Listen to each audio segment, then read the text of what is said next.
One of the most catastrophic military failures in modern history, and it started with a plan that looked brilliant on paper. The Dardanelles is a 61-kilometer strait in northwestern Turkey. Control it, and the Allies could open a direct supply route to Russia, knock the Ottoman Empire out of the war, and break the Western Front stalemate. The strategic logic was sound. The execution was catastrophic. It began as a purely naval operation.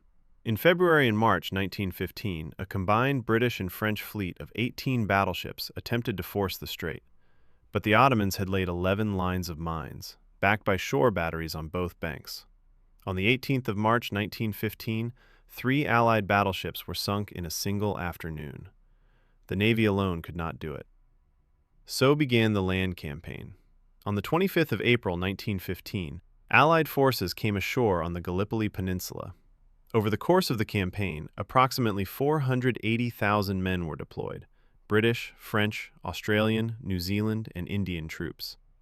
Even early air reconnaissance couldn't give the Allies the edge they needed. These were ANZAC troops, Australians and New Zealanders, many fighting their first major engagement as nations. Opposing them were Ottoman forces, ultimately fielding around 315,000 men, stiffened by German officers and commanded overall by General Lehmann von Sanders. The Ottomans held the high ground. They knew the land. They would not give it up.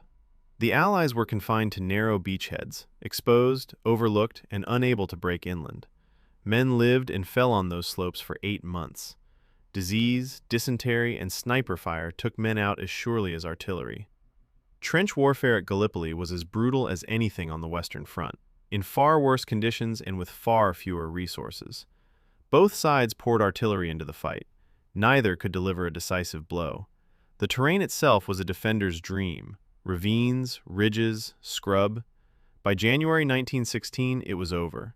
The Allies evacuated, the only operation of the campaign executed without major losses. The final toll? Roughly 187,000 Allied casualties. Ottoman losses estimated between 160,000 and 250,000. The Ottomans won. Churchill was forced to resign, and a young Ottoman commander named Mustafa Kemal became a legend, later founding the Republic of Turkey. For Australia and New Zealand, Gallipoli forged a national identity that still holds. Hit subscribe.